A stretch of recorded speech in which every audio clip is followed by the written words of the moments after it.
Good evening, everyone. Tonight I'll be sharing 7 absolutely terrifying Skinwalker encounters that will make you question everything you thought you knew about what lurks in the darkness. These stories come from real people who experienced something they can't explain, something that shouldn't exist. Make sure to like the video and leave a comment below to let us know where you're watching from.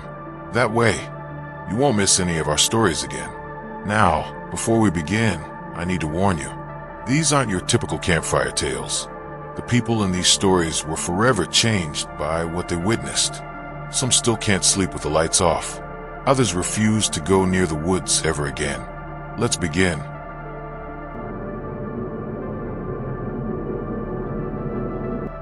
My name is Nelson, and I need to tell you about the summer of 2019 when my younger brother came back from the woods, but it wasn't really him.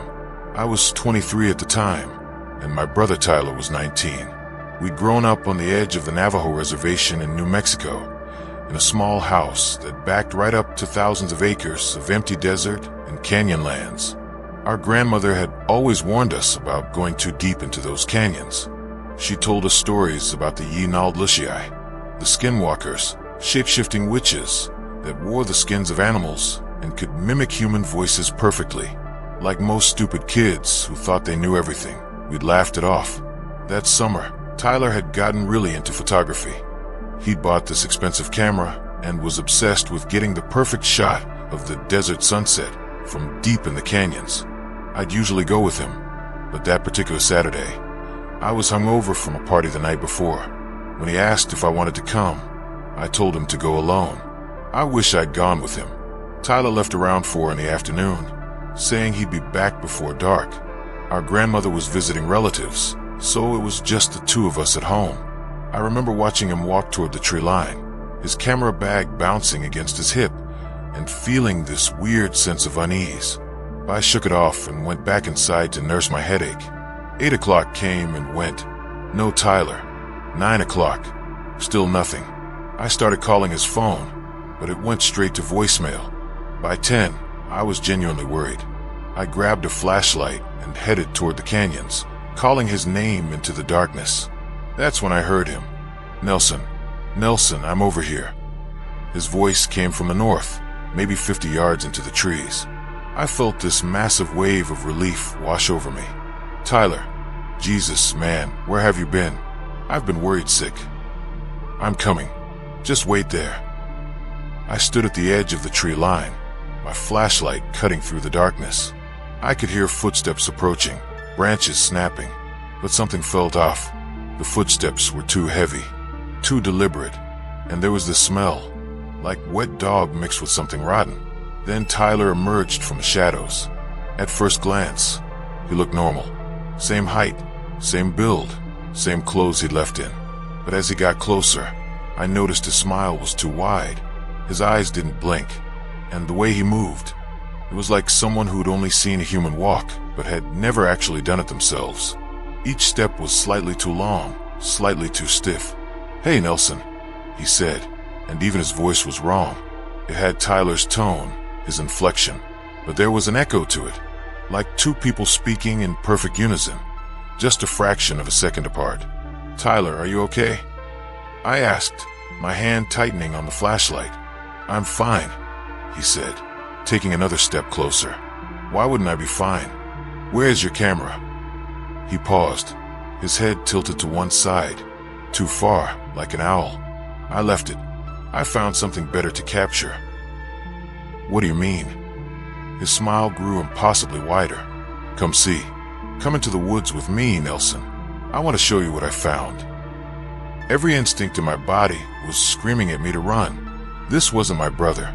I don't know how I knew, but I knew with absolute certainty that whatever was standing in front of me, wearing Tyler's face like a mask, was not human. No, I said, backing away slowly. I think I'll wait here.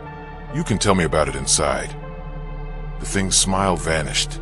Its eyes, Tyler's eyes, went completely black. Not just the pupils, but the entire eye, like someone had filled them with ink. I said, come with me, Nelson. Its voice had changed. Now it sounded like 3 different people speaking at once. Tyler's voice, a woman's voice, and something else, something that sounded like grinding gravel. I ran. I didn't look back. I just sprinted toward the house as fast as I could. Behind me, I could hear it chasing, but the footsteps were all wrong. Instead of 2 feet running, it sounded like 4. Like whatever was chasing me had dropped to all 4s.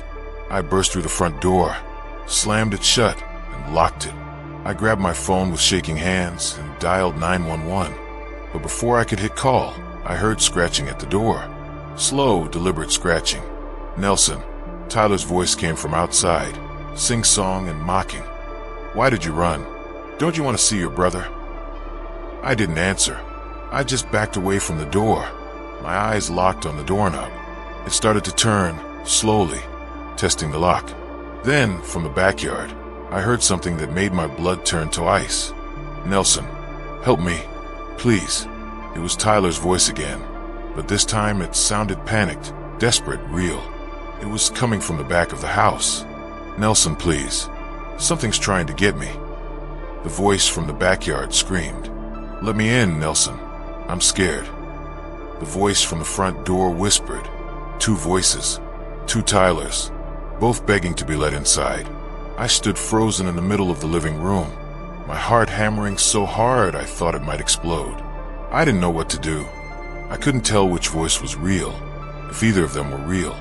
That's when I remembered what my grandmother had told us. Skinwalkers can't enter a home unless they're invited.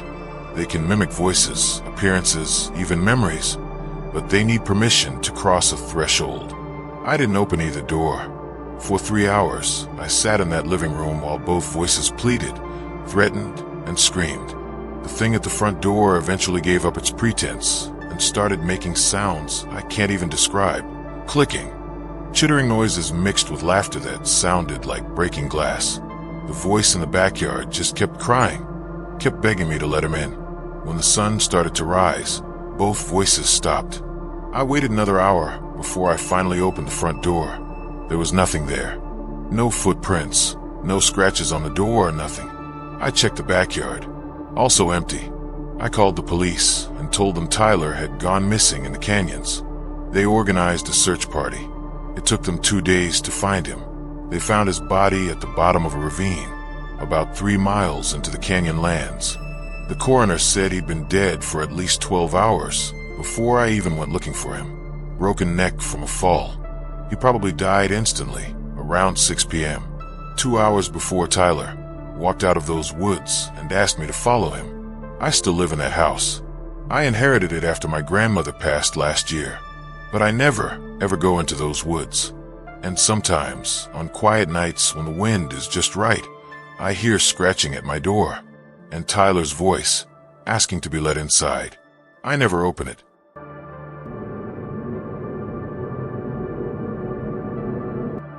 My name is Emily, and I used to love jogging at night. Used to. I'm a 31-year-old nurse in Flagstaff, Arizona, and I work the day shift at the hospital, which means by the time I get home, the sun is setting.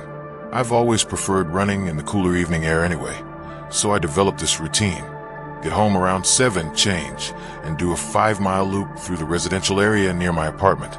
There's this one stretch of my route that goes along an empty field, about half a mile of nothing but scrub brush and the occasional juniper tree. No street lights, no houses nearby. Just my headlamp cutting through the darkness and my music playing through my earbuds. I'd run this route hundreds of times over 2 years. Never had a problem. Never felt unsafe. That changed 3 months ago. It was a Tuesday night in July, around 9:30 p.m. I was on the empty stretch, about 3 miles into my run, when I noticed someone else on the trail ahead of me. At first, I was actually happy to see another runner. It's always nice to know you're not the only crazy person jogging in the dark. This person was maybe 75 yards ahead, moving at a pretty good pace. I couldn't make out many details, just a tall, thin figure in dark clothes, with what looked like long hair streaming behind him. I kept my pace steady, not trying to catch up, just maintaining my usual rhythm. But after about 2 minutes, I realized something weird. The distance between us wasn't changing. I was running my normal pace, about a 9-minute mile, but this person was staying exactly the same distance ahead of me. Not pulling away, not falling back. Exactly 75 yards, like we were connected by an invisible string. I slowed down a bit, figuring I'd let them get further ahead. But when I slowed, they slowed. When I sped up to test it, they sped up. Perfectly matched, perfectly synchronized. My unease started to grow. I told myself I was being paranoid, that it was just a coincidence, that they were probably listening to the same running playlist or something. But something felt fundamentally wrong. That's when they turned their head to look back at me. I don't know how to describe what I saw. The headlamp should have illuminated their face, but instead, it was like the light just stopped, like their face was absorbing the light instead of reflecting it. I couldn't see eyes, nose, mouth, nothing. Just a smooth, dark oval where a face should be. And then they smiled. I saw teeth. So many teeth. Way too many teeth for a human mouth. And they glowed with this faint, sickly green light. I stopped running. The figure ahead stopped too, instantly, like someone had pressed pause on a video. No gradual slowdown, no stumbling, just an immediate, complete stop. They turned to face me fully. Now I could see their body in more detail, and I realized with growing horror that their proportions were all wrong. Their arms hung down past their knees. Their legs bent backward at the knee, like a dog's hind legs. And the way they stood, it was like they were balancing on their toes, ready to spring. "Nice night for a run," they said, and their voice carried across the distance with impossible clarity. It sounded like my own voice played backward and distorted. I didn't respond. I couldn't. My throat had closed up with fear. "Don't you want to catch up?" the thing asked, tilting its head at an unnatural angle. "We could run together. I know a better route. Darker, more private." I started backing away slowly, not taking my eyes off it. It took a step toward me, then another. But these weren't normal steps. Each stride covered about 10 feet, like it was gliding across the ground, its legs barely moving. I turned and ran. I've never run so fast in my entire life. My lungs were screaming, my legs were burning, but pure terror pushed me forward. I could hear it behind me, and the sound it made wasn't footsteps anymore. It was like galloping, like hooves pounding against the dirt trail. "Sarah," it called out, and I don't know how it knew my name. "Sarah, wait. I just want to run with you." "Sarah." I risked a glance back. It was gaining on me, but it wasn't running like a human anymore. It was on all fours, its body elongated, its spine arched like a cat, and it was moving with impossible speed. I could see its face now, or what passed for a face. The skin was pulled tight over its skull, almost translucent, and those glowing teeth were bared in a horrible grin. I pushed harder, my vision starting to blur from exertion and fear. I could see the streetlights of the residential area ahead, maybe a quarter mile away. If I could just reach them, reach the houses, reach people. The thing behind me made a sound that I can only describe as laughter mixed with howling. It was so close I could feel the heat of its breath on the back of my neck. 20 yards from the streetlights, 15 yards, 10 yards. I burst into the pool of light from the first streetlight and immediately collapsed, my legs giving out. I hit the pavement hard, scraping my hands and knees, but I didn't care. I rolled onto my back, ready to see that thing pounce on me, but there was nothing there. The trail behind me was empty. No figure, no glowing teeth, no sound, just darkness and silence. I scrambled to my feet and ran the rest of the way home, not stopping until I was inside my apartment with every lock engaged and every light turned on. I didn't sleep that night. I just sat on my couch, staring at the door, convinced that at any moment I'd hear scratching or my own voice calling to be let in. The next day, I reported what happened to the police. They were polite, but clearly thought I'd seen a coyote or a homeless person and let my imagination run wild. They took my statement and said they'd increase patrols in the area. That was 3 months ago. I haven't jogged outside since. I bought a treadmill and I run in my apartment now, with all the doors locked and all the curtains closed. My friends think I'm being ridiculous, that I let one scary encounter ruin something I loved. But here's the thing they don't know. Ever since that night, I've been seeing the figure. Not in person, in photographs. I'll be scrolling through social media, looking at friends' vacation pictures, and there it will be in the background. That same tall, thin figure with the wrong proportions, always blurred, always at the edge of the frame, always staring at the camera with that eyeless face. I saw it in a photo from my friend's birthday party last week. I wasn't even at that party. The figure was standing in a window behind everyone, clearly visible, but somehow nobody else notices it. I saw it in a group photo at my nephew's baseball game, standing behind the outfield fence, perfectly still while everyone else was blurred from movement. And 2 days ago, I saw it in the most terrifying place yet. My apartment complex has security cameras. I requested the footage from the night I was chased, just to prove to myself that I wasn't crazy, that something really did follow me home. The footage shows me running into the frame, panicked and bleeding from my fall. But I'm not alone. Approximately 5 seconds after I enter the frame, it appears, not running into the frame like it was chasing me, just appearing. One frame it's not there, the next frame it is, standing directly under the streetlight I thought would save me. It stands there for exactly 7 seconds, staring at the camera. Then it looks in the direction of my apartment, like it knows exactly which unit is mine, and smiles that horrible, tooth-filled smile. Then it's gone. Not walking away, not running away, just gone, like someone deleted it from the video. I've started seeing it in reflections too, in my bathroom mirror, standing behind me, in the black screen of my TV when it's turned off, in the window when I'm washing dishes. It's always the same distance away, always 75 yards, like it's maintaining that original gap from when I first saw it on the trail. But every day, I swear it's getting a little closer. Last night I measured. I took a picture of its reflection in my TV and used a distance calculator app. It's not 75 yards anymore. It's 68. I don't know what happens when the distance reaches 0. I don't want to find out, but I don't think I have a choice.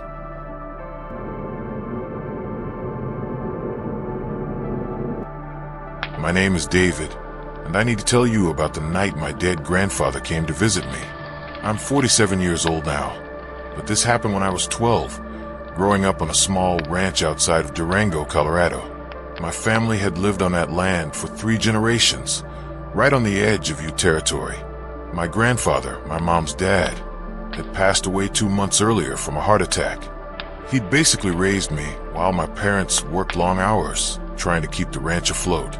He taught me how to ride horses, how to fix fences, how to read the weather. He was my best friend. So when I saw him standing at the edge of our property one October night, my first reaction wasn't fear. It was joy. I was supposed to be asleep, but I'd snuck out of bed to look at the stars, something Grandpa and I used to do together. I was sitting on the back porch in my pajamas, wrapped in a blanket, when I saw a figure walking up the dirt road toward the house. Even from a distance, I recognized his walk. That distinctive limp he'd had from a rodeo accident in his youth, the way he kept his hands in his pockets, the tilt of his hat. "Grandpa," I called out, jumping to my feet. The figure stopped, raised one hand in a wave, then continued walking toward me. I was so excited I could barely breathe. I don't know what I thought. Maybe that everyone had been wrong, that he hadn't really died, that he'd just been away somewhere, and now he was coming home. My 12-year-old brain didn't question the impossibility. I just knew my grandfather was here. He reached the porch, and in the moonlight, I could see his face clearly. He looked exactly like I remembered. Same weathered skin, same white beard, same kind eyes. He was even wearing his favorite denim jacket and his old Stetson hat. "Hey there, kiddo," he said, and his voice was perfect. Warm and gravelly, exactly how I remembered. Couldn't sleep. "Grandpa, I missed you so much." I moved to hug him. "Wait," he said, holding up a hand. "Don't come too close yet. I'm not quite right." I stopped. "What do you mean?" He smiled, but something about it seemed sad. "I need you to do something for me, David. I need you to invite me inside. Why can't you just come in? You lived here. Things are different now. I need you to say it. Say come inside, Grandpa." I was about to say it. The words were right there, on the tip of my tongue. But something made me hesitate. Maybe it was the way he wouldn't come closer. Maybe it was the way his shadow fell wrong in the moonlight, too long, stretching out behind him at an angle that didn't match where the moon was positioned in the sky. Or maybe it was something deeper, some instinct that I didn't even understand. "Where have you been, Grandpa?" I asked instead. His smile flickered. "Around, here and there. But I'm back now and I want to come home. I want to be with family again. With you. Don't you want that?" "I do, but Mom and Dad said you were gone. They had a funeral." They were wrong. His voice took on an edge I'd never heard before. "I'm right here, aren't I? Do I look gone to you?" "No, but then invite me inside, David. Right now." The way he said it, it wasn't a request anymore. It was a command, and his voice had changed subtly. It still sounded like Grandpa, but there was something underneath it now, something harsh and angry. I took a step back. "I don't think I should." His face changed. Not dramatically, not all at once, but in small ways that made him look less and less like my grandfather. His eyes darkened. His smile grew too wide. His posture straightened, losing that familiar limp. "You stupid boy," he said, and now his voice had that double echo quality, like someone had recorded him speaking and played it back over itself, slightly out of sync. "I gave you a chance. I was being nice, but you had to be difficult." "You're not my grandpa," I whispered. "No." It took a step closer, and I could see now that it wasn't stepping on the ground properly. Its feet were hovering about half an inch above the wooden porch, like it was floating. "Are you sure? Look at me. Look at this face." It's his face, his voice, his memories. I know everything he knew, every story he told you, every secret you shared. I know about the time you stole candy from the store and he covered for you. I know about your crush on Jenny Martinez. I know what you're most afraid of in the whole world. It leaned forward, and even though it was still standing several feet away, its face suddenly filled my vision, impossibly close. "Want to know what he was afraid of?" it whispered. Right at the end, when his heart was failing and he fell down in the barn where nobody could hear him. When he lay there for 3 hours, dying slowly, calling for help that never came. Tears were streaming down my face. "Stop it. Stop it." He was afraid of being alone, of being forgotten. And then I found him, right at that moment between life and death. And he made a deal with me. He gave me something, and in return, I promised I'd visit his favorite grandson. I promised I'd take care of you. It smiled, and this time I saw that its teeth were wrong. They were filed to points, and there were too many of them, arranged in multiple rows like a shark. "So let me in, David. Let me take care of you, like you wanted." I don't remember making the decision consciously. I just turned and ran. I yanked open the back door and slammed it shut behind me, my hand shaking so badly I could barely turn the lock. "M.O.M. Dad," I screamed. The thing outside laughed. It was a horrible sound, nothing like my grandfather's laugh. It sounded like multiple people laughing at different pitches, all overlapping. Then it started circling the house. I could hear it moving around the outside wall, trying each window, testing each door. At each one, it would speak in my grandfather's voice. "David, it's cold out here. David, I just want to come home. David, please. Don't you love your grandpa?"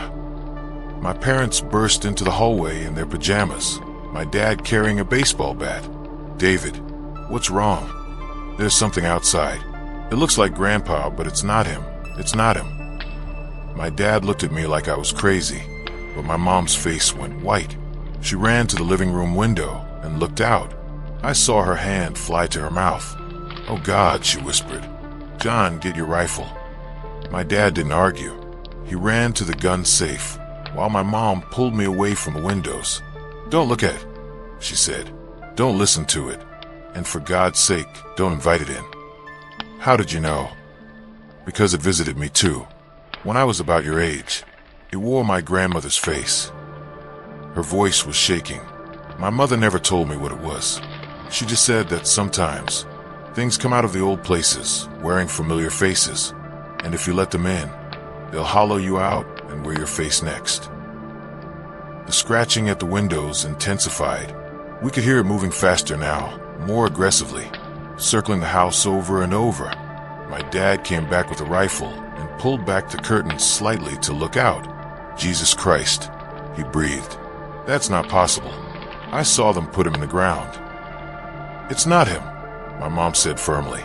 "Don't let it fool you." We huddled in the center of the living room, the lights blazing, while that thing circled for hours. Sometimes it would be silent.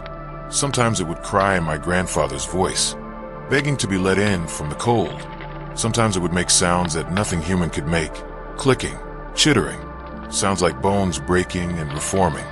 As the night wore on, it grew more aggressive. It threw itself against the doors.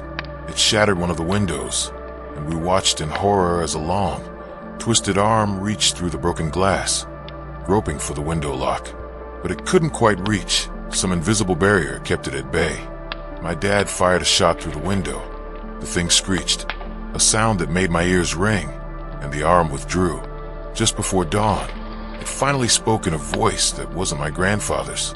It was deep and resonant, ancient and wrong. "You've denied me tonight, boy, but I'll be back. I'll wear other faces, friends, family, people you trust. And one day you'll slip. One day you'll forget to be cautious. And on that day, I'll be waiting." Then, as the first rays of sunlight broke over the horizon, it was gone. We found tracks in the dirt around the house. They started as human footprints, size 10.5, my grandfather's exact shoe size. But as they circled the house, they gradually changed. They became larger, more elongated. By the time they reached the back of the property, they weren't human prints at all. They were something else, something with too many toes, each one ending in a claw. The tracks led into the woods and vanished. My mom finally told me the full story that morning, about how these things, skinwalkers, she called them, were witches who had forsaken their humanity. They could take on any form, but they needed permission to truly claim you. An invitation, an opening. I'm 47 now, like I said. My parents are both gone, natural causes, years ago. I have my own family, 2 kids and a loving wife. But I've never told them this story. I've never told them that sometimes, late at night, I still hear scratching at the windows. I've never told them that I occasionally see familiar faces standing at the edge of our property. My mom, my dad, even my wife, standing outside when I know she's asleep next to me in bed. And I've never told my kids that when someone they love appears at the door in the middle of the night, no matter how real they seem, no matter how much they beg, never invite them in.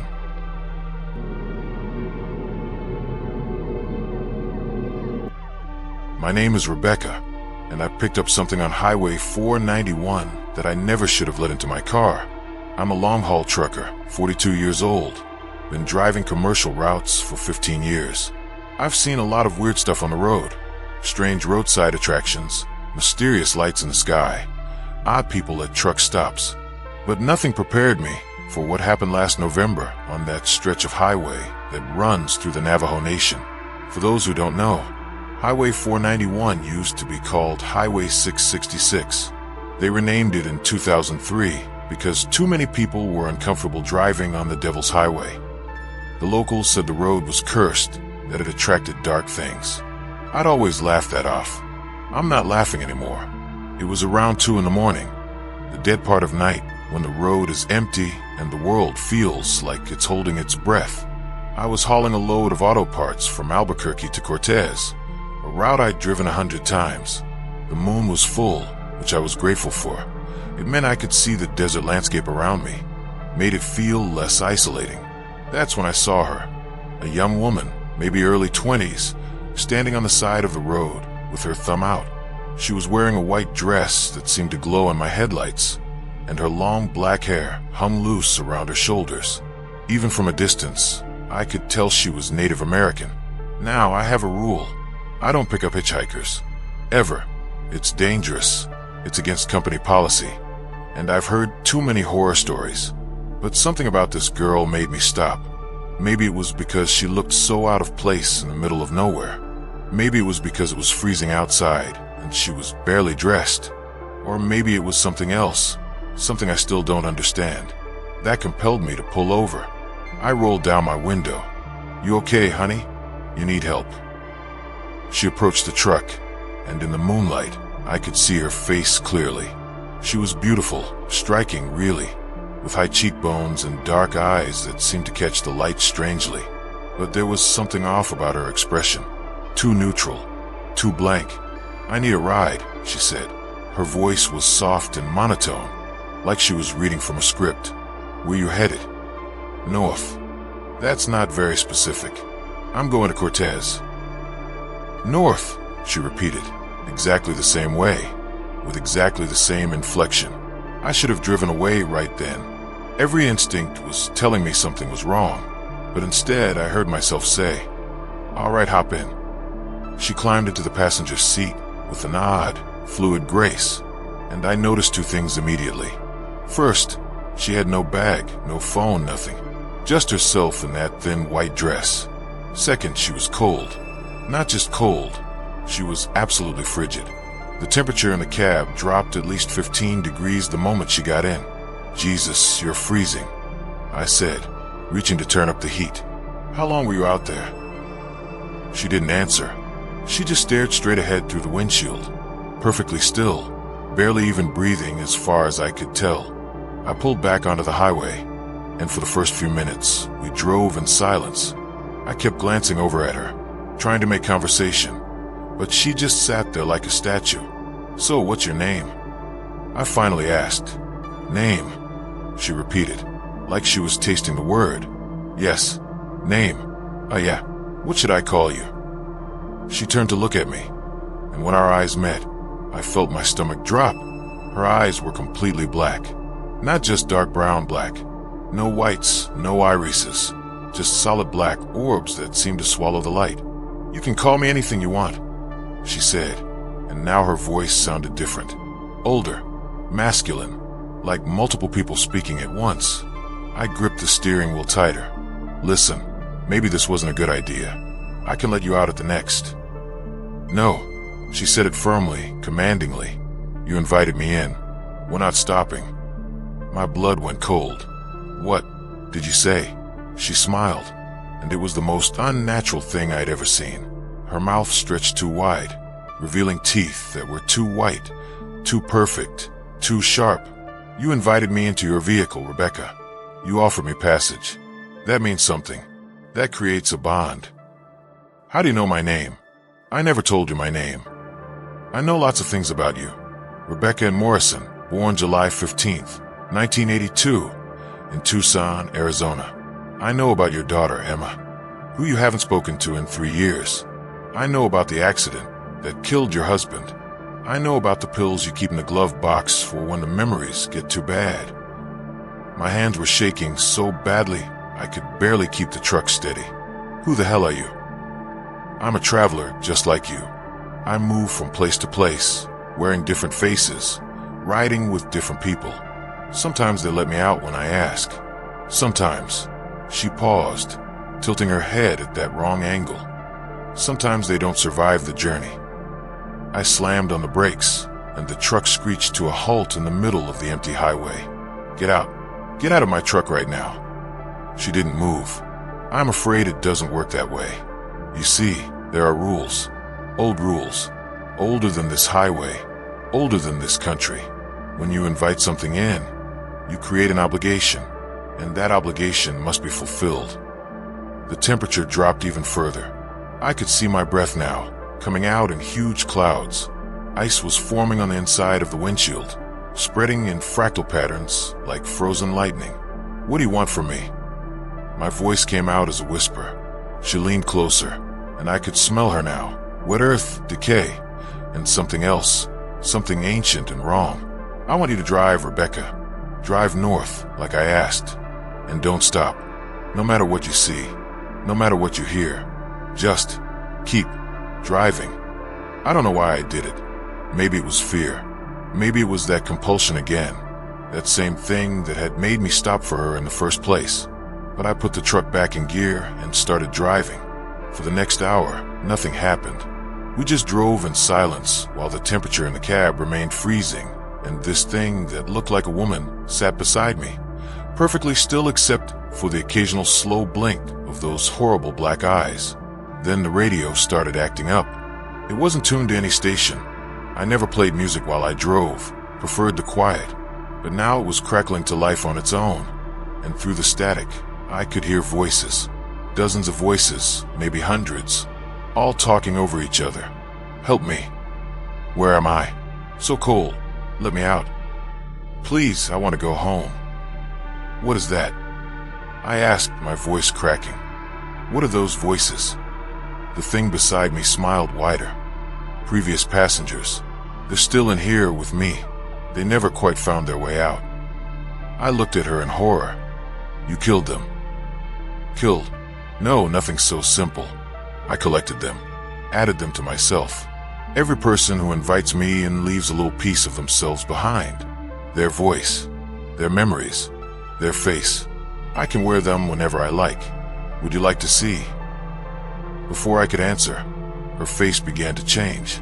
It rippled like water, and suddenly I was looking at a middle-aged man with a trucker's cap and a graying beard. His mouth moved, and a man's voice came out. Please, you have to help me. She won't let me leave. Then the face changed again, an elderly woman with kind eyes. I just wanted to get home to my grandchildren, she said, tears streaming down her face. Another change, a teenage boy. I've been in here for 15 years. I don't remember what my mom looked like anymore. Face after face, voice after voice, each one begging for help, each one screaming their terror. And I realized I was looking at decades of victims, maybe centuries, all trapped inside this thing. Stop it, I screamed. Stop it, please. The faces stopped cycling, settling back into the young woman. You see now, you understand what I am, what I do. You're a monster. I'm a survivor, she corrected. I was human once, a very long time ago. I made choices, dark choices, choices that cost me my humanity, but gave me power. The power to live forever, the power to take whatever I want. And what I want, Rebecca, is to add you to my collection. I looked at the speedometer. We were going 70 miles per hour on an empty highway in the middle of the night. I thought about jerking the wheel, thought about crashing the truck, killing us both. But would that even work? Could you kill something that had been alive for centuries? I can hear you thinking, she said, amused. You're wondering if you can destroy me. Save yourself. The answer is no. You invited me in, and now I'm part of your vehicle. Crash this truck, and you'll die. But I'll just wait for the next traveler, the next good Samaritan who stops to help a girl on the side of the road. There has to be a way. There has to be something. There's one way, she interrupted. One rule that even I must follow. If you can reach sacred ground before sunrise, ground that has been blessed and protected by the old ways, then the invitation is void. The bond breaks. I have to leave. Sacred ground? Where? There's a place, she said slowly. About 40 miles north of here. An old mission church built on a Navajo holy site. If you can reach it before the sun comes up. She smiled cruelly. But you won't make it. Look at your watch, Rebecca. It's 3:45 a.m. Sunrise is at 5:52. You don't have enough time. I looked at the dashboard clock. She was right. Even pushing the truck to its limit, I'd maybe get there around 6:15, 6:30, well after sunrise. Then I'm dead, I said flatly. Yes, she agreed, but you have 2 hours to accept it. I'll even let you call your daughter if you want. Say goodbye. Tell her you love her.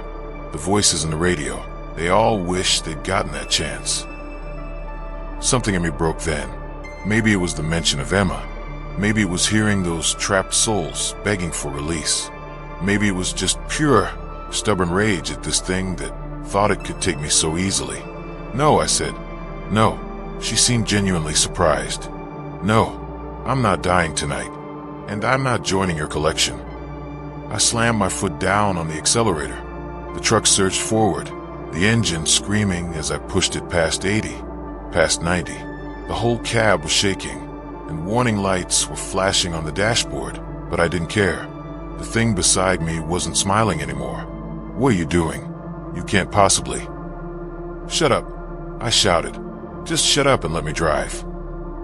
I drove like I'd never driven before, taking turns at speeds that should have flipped the truck, running stop signs, pushing the vehicle to its absolute limit. The speedometer crept past 100 miles per hour.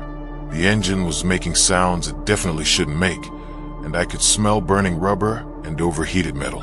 The creature was growing agitated now, her form flickering between faces, between shapes. Stop this. You're going to kill us both. Better than letting you have me. The landscape flew by in a blur. I could see the horizon starting to lighten, that deep purple that comes before the sun. I checked the time, 5:35 a.m. 17 minutes until sunrise, and then in the distance I saw it, a white adobe building with a cross on top, sitting on a small hill. The Mission Church. 10 miles, I breathed. Come on, come on.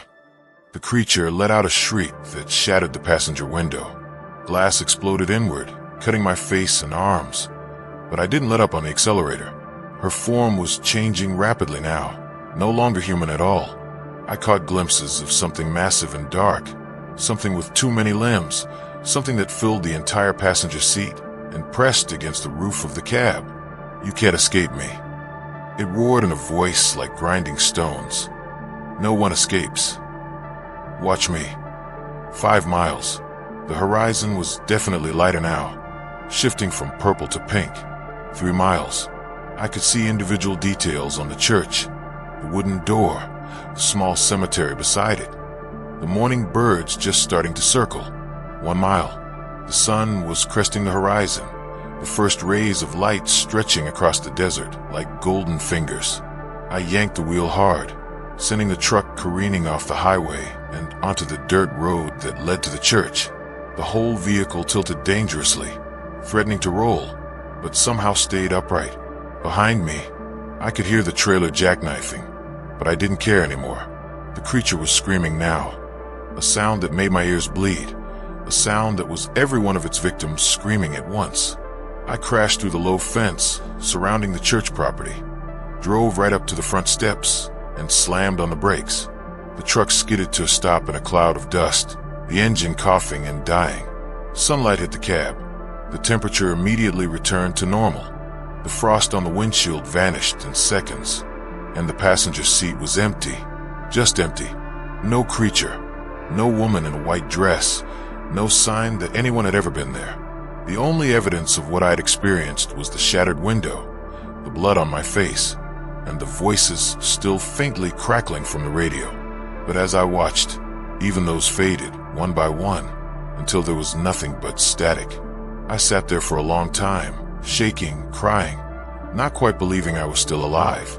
Eventually, a priest came out of the church, an old Navajo man who took one look at me, one look at the state of my truck, and nodded like he'd seen it all before.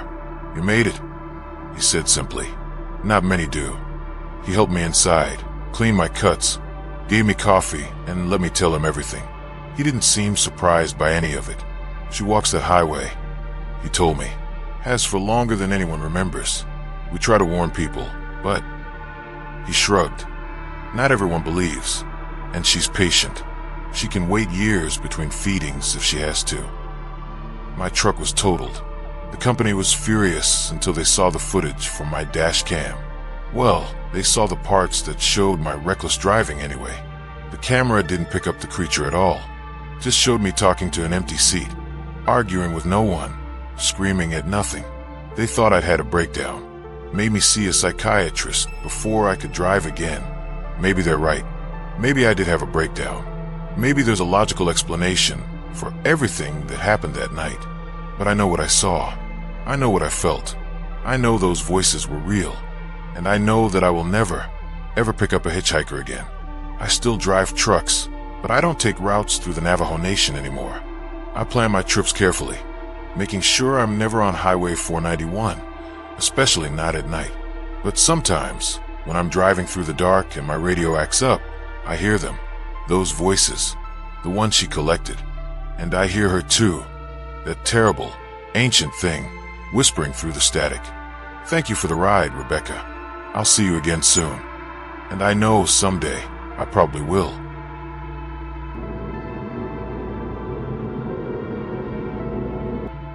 My name is Patricia, and I'm going to tell you about the day my 8-year-old son came home from summer camp, and I knew immediately that something was wrong with him.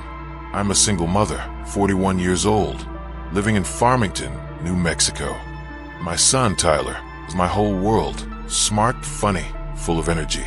Every summer, I send him to a camp about 60 miles away, a place called Pine Ridge that does outdoor activities, arts and crafts, the usual stuff. He'd been going there for 3 years and always loved it. This particular summer, he'd been especially excited. He called me 3 days into the 2-week session, bubbling over with stories about the hikes they'd been taking, the friends he was making. He sounded so happy. The next time I heard his voice was when I picked him up on the last day of camp. I arrived early, parked in the lot, and waited with the other parents for the kids to be released. When Tyler came out, I waved and called his name. He turned, saw me, and smiled. But it wasn't his smile. I can't explain how I knew. A mother knows her child's smile, knows every expression, every gesture. This smile was different. Too wide, too deliberate. Like someone had studied Tyler smiling and was recreating it, but not quite getting it right. Still, I told myself I was being ridiculous. I walked over and hugged him, and that's when the second wave of wrongness hit me. He felt different. His body temperature was off, too cold, like he'd been standing in air conditioning for hours, and his smell was wrong. Kids have a specific smell, their own unique scent that every mother recognizes. Tyler always smelled like sunshine and grass, and that kid sweat smell that's not unpleasant, just distinctly him. This child smelled like dirt and something else, something rotten, like me going bad. "Hey, baby," I said, pulling back to look at him. "How was camp? Did you have fun?" "Yes, mother, I had fun." His voice was flat, emotionless, like he was reading from a card. "Are you feeling okay? You seem a little off." "I am fine, mother. I am very fine." The way he said mother bothered me. Tyler had called me mom since he could talk. He'd never once called me mother in his entire life. I loaded him into the car, still trying to shake off the feeling that something was terribly wrong. On the drive home, I kept glancing in the rearview mirror at him. He sat in his booster seat, perfectly still, staring straight ahead, not looking out the window, not fidgeting, not doing any of the things 8-year-olds do on car rides, just sitting there. "So tell me about camp," I said, forcing cheerfulness into my voice. "What was your favorite part?" "Camp was adequate," he said. "I enjoyed the activities." "What activities? Did you go swimming? You love swimming." "Yes, swimming. I went swimming." His responses were wrong, too generic, too vague. The Tyler I knew would have launched into an animated story about jumping off the dock or having a water fight with his friends. This thing in my back seat was just saying words. When we got home, he went straight to his room, didn't ask for a snack, didn't turn on the TV, didn't do any of his usual after-trip rituals, just walked to his room and closed the door. I stood in the hallway, my heart pounding, every maternal instinct screaming that something was deeply, fundamentally wrong. I called the camp, Pine Ridge Summer Camp. This is Director Morrison.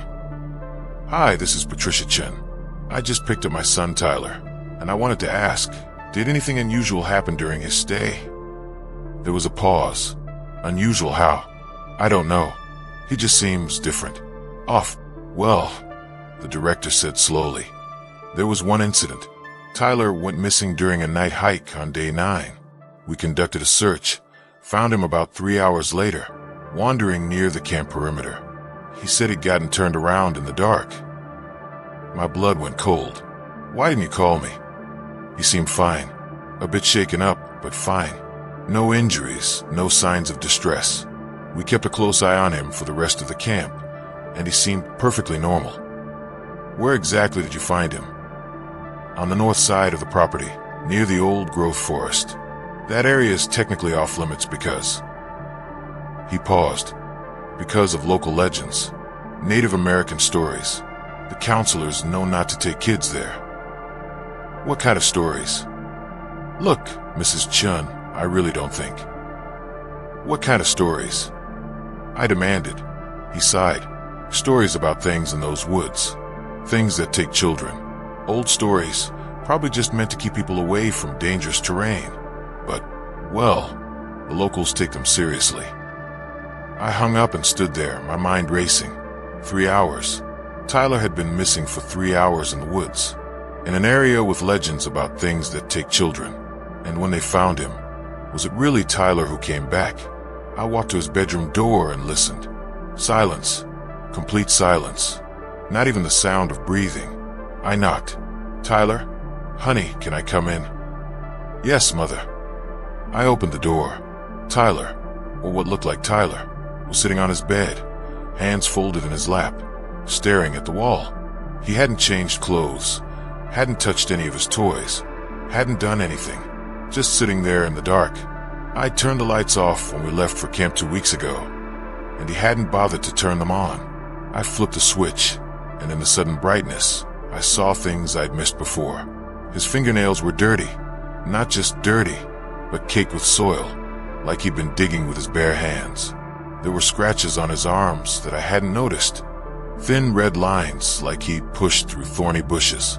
And his eyes were wrong. They were Tyler's eyes, same color, same shape, but they didn't blink. He just stared at me with this unblinking, reptilian intensity.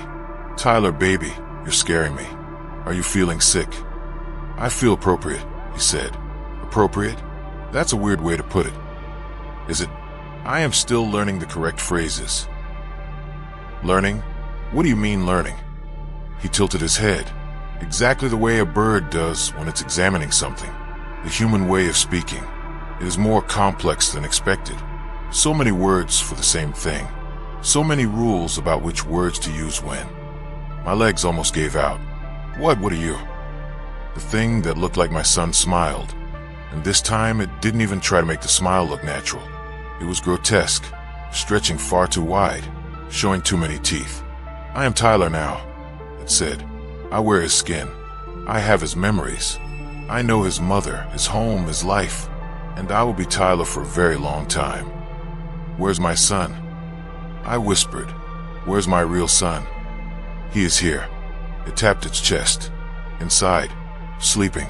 Perhaps he will wake sometimes. Perhaps you will hear his voice calling for you. But mostly he sleeps. And I live. I should have run. Should have called the police. Called someone, anyone.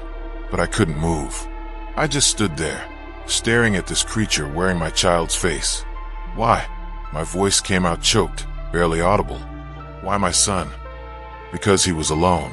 Because he wandered into the old places, where my kind wait. Because he was vulnerable. Its voice changed, taking on a tone of almost academic interest. Your species is so careless with its young. You let them wander. You let them explore. You don't watch them every moment. It makes them such easy prey. Please, I begged. Please give him back. Take me instead. I'll do anything. No, I have chosen, and the choice cannot be unmade. It stood up, and its movements were more fluid now, more natural, like it was getting better at controlling Tyler's body. You will raise me as your son. You will feed me, clothe me, love me. And if you tell anyone what I am, if you try to expose me. Its eyes went completely black. I will kill you and find another family, another child to wear, and another, and another. I am very good at hiding, Patricia. I have been doing it for centuries. It walked past me, out of the room, and I heard it go to the kitchen. Heard it open the refrigerator. Heard it begin eating, messily, loudly, like an animal. That was 3 months ago. I still call it Tyler. I still pack its lunch, drive it to school, tuck it into bed at night. To everyone else, it's just my son. Maybe a little quieter than before. Maybe a little stranger, but kids change. Only I know the truth. Sometimes, late at night, I hear my real son's voice crying from inside the creature. Faint and far away, like he's trapped in a deep well. Mommy, help me. Mommy, I'm scared. Mommy, it's so dark here. The first few times, I ran to his room, thinking maybe, somehow, he'd come back. But it's always just the creature, lying in bed, smiling at me with Tyler's mouth. Did you hear something, Mother? I think you were dreaming. I've researched everything I can find about skinwalkers, shapeshifters, body snatchers. I've contacted medicine men, paranormal investigators, anyone who might know how to help. They all say the same thing. Once a skinwalker has fully claimed a body, there's no getting it back. The original soul is trapped, fading, eventually consumed entirely. I have maybe 6 months before my real son is gone forever. 6 months before the thing wearing him becomes him permanently. And I don't know how to save him. I watch it sometimes, this creature pretending to be Tyler. It's getting better at the act. It laughs now, still not quite right, but closer. It plays with toys. It even told me it loved me last week, though the words were hollow memorized. It's learning to be human, and soon, it will be so good at being Tyler that maybe even I won't be able to tell the difference. So I'm telling this story now, while I still can, while there's still a difference to notice. I'm telling it in case it happens to you. In case your child comes home from camp, from a sleepover, from playing in the woods, and something feels wrong. Trust that feeling. Trust it, and don't let them in. Because once they're inside, once they're wearing your child's face and sleeping in your child's bed, you'll never get them out. And every night, you'll hear your real child crying from somewhere far away, trapped and alone, while a monster tucks itself into their blankets and calls you mom.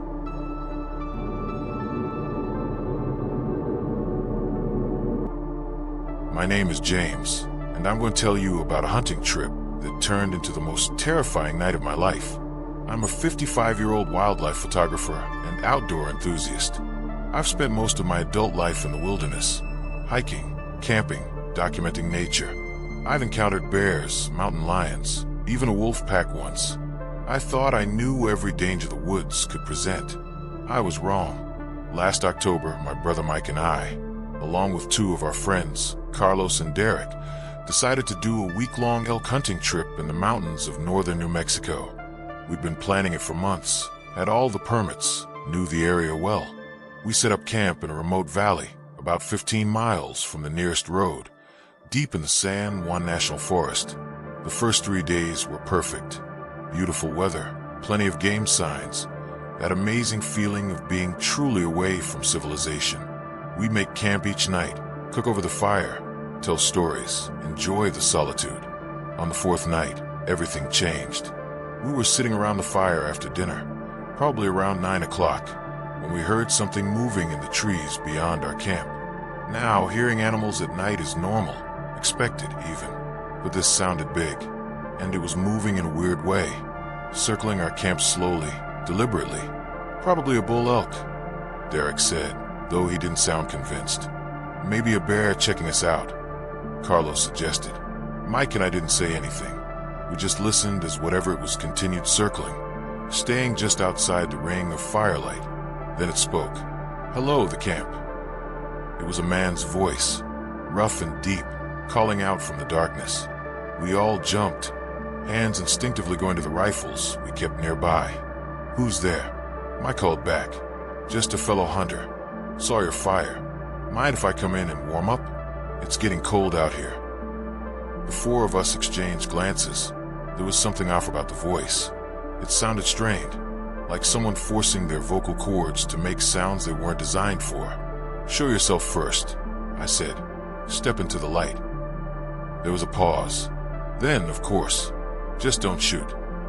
A figure emerged from the darkness, and at first glance, he looked like a normal hiker. Tall guy, maybe 6'3", wearing hunting gear and a baseball cap pulled low. He had his hands raised to show he wasn't armed, and he was smiling. But that smile, it was too wide and didn't reach his eyes. And his eyes, even in the firelight, they looked wrong. Too reflective, like a cat's eyes, bouncing back the light in a way human eyes shouldn't. Name's John, he said, lowering his hands. Been tracking an elk for 2 days. Lost the trail about a mile back. Saw your fire and figured I'd check if you'd seen anything. Haven't seen any elk today, Carlos said. Been pretty quiet. That's unfortunate. John took a step closer to the fire, and I noticed his movements were odd. Too smooth, too fluid, like he was gliding rather than walking. Mind if I sit? Just for a few minutes? Every instinct told me to say no, but Derek, always the friendly one, gestured to a log. "Sure, have a seat." John sat down, and immediately the atmosphere around the campfire changed. The temperature dropped noticeably. The fire seemed to dim, even though we hadn't touched it, and the smell wafted over us. That same rotten, earthy smell that didn't belong. "So where are you boys from?" John asked, his eyes moving from face to face, studying us. We made small talk for a few minutes, though none of us were really comfortable. John's answers were vague. His stories didn't quite add up, and he never blinked. Not once. He just stared with those reflective eyes, his smile never wavering. Then Mike asked a question that changed everything. "Where's your gear? Your rifle?" John's smile faltered for just a second. "Left it at my camp, about half a mile that way." He pointed vaguely into the darkness. "You came half a mile through the dark woods without a light or a weapon?" Mike pressed. "My brother was a cop. He had good instincts for when people were lying. I can see very well in the dark," John said, and his voice had changed again. Deeper, more resonant, much better than you can.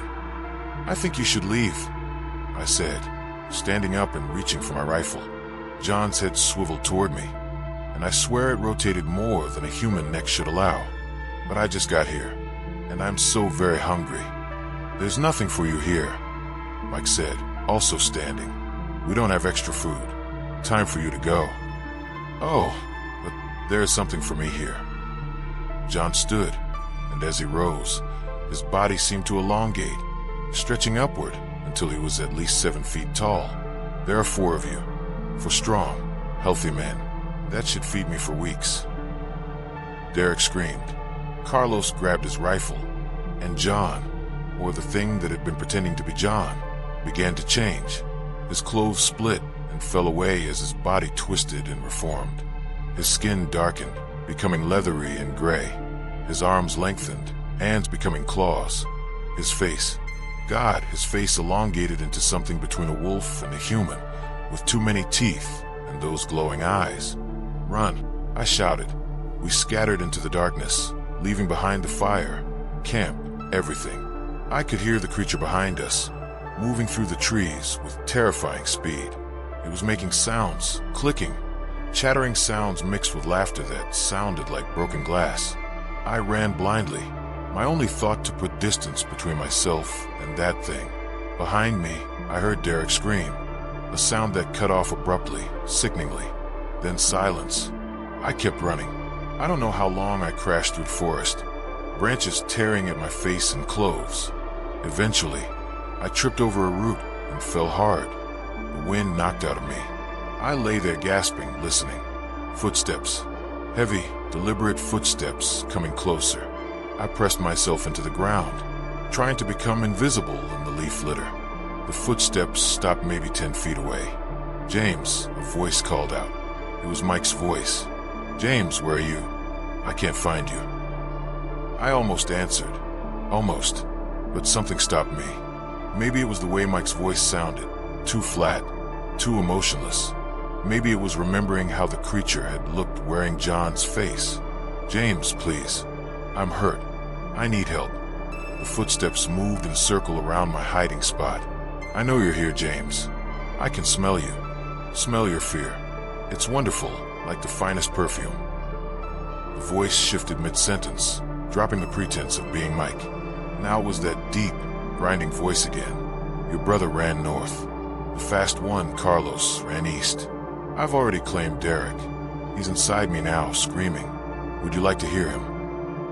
A sound came from the creature that made my bladder almost let go.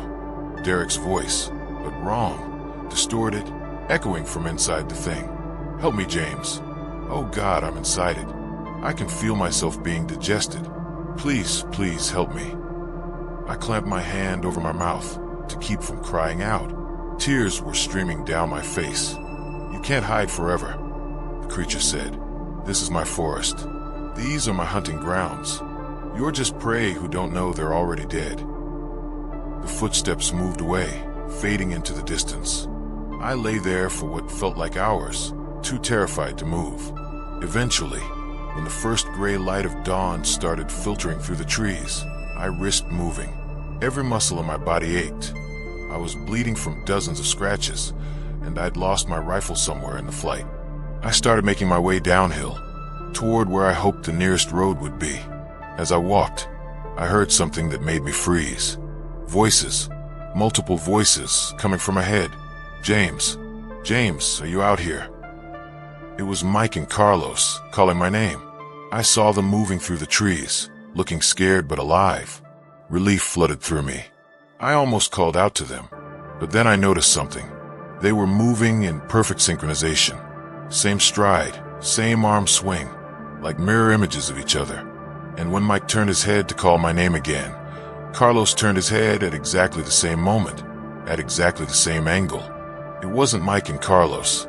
It was the creature wearing their faces. It had taken them during the night, added them to its collection, and now it was using them as bait. I backed away silently, praying it wouldn't see me. James, the mic thing called. We found Derek. He's hurt, but he's alive. Come help us. The Carlos thing nodded. Please, James, we need you. They moved closer, still in that eerie synchronization. I turned and ran, abandoning all attempts at stealth. Behind me, I heard them give chase, but their voices had changed now. No longer Mike and Carlos, but that grinding, multi-toned voice speaking through two mouths at once. You can't escape. This forest has no end. We are everywhere. I have no idea how I made it out. I ran until my legs gave out, crawled when I couldn't run, dragged myself forward when I couldn't crawl. At some point, I don't remember when, I stumbled onto a dirt road. A ranger's truck found me hours later, delirious and barely conscious. They organized search parties. Spent 3 weeks combing those woods looking for Mike, Carlos, and Derek. They never found them. They found our campsite, ransacked and scattered. They found Derek's torn jacket with blood on it, but not enough blood to indicate a fatal injury. They found tracks, lots of tracks, but the trackers said they didn't make sense. The footprints would be human for a stretch, then change into something else, then back to human. The search and rescue team couldn't explain it. Eventually, they called off the search, listed all 3 men as missing, presumed dead due to exposure or animal attack. I told them what really happened. I told the rangers, the police, anyone who would listen. They nodded sympathetically and suggested I talk to a therapist. Trauma can make people see things, they said. The mind creates narratives to cope with tragedy. Maybe they're right. Maybe I did hallucinate everything. Maybe there's a logical explanation for what happened to my brother and my friends. But I don't think so. Because 2 months ago, I received a package at my home. No return address, no note. Inside was a Polaroid photograph. It showed a hunting party. 4 men standing around a campfire, smiling at the camera. They were deep in the woods, somewhere I didn't recognize. All 4 men were my brother Mike. Same face, same body, same clothes, replicated 4 times. But each one had slightly different expressions. Like the thing wearing his face was still learning the full range of human emotion. On the back of the photograph, written in handwriting I didn't recognize. Thank you for the gift, James. Your brother fits so well. I think I'll wear him for a very long time. Come visit again soon. I'm always hunting for new faces. I moved after that. Sold my house, left the state, stopped going into the wilderness. I live in the city now, surrounded by concrete and steel and people. I tell myself that things like that can't exist here, in the modern world, among millions of witnesses.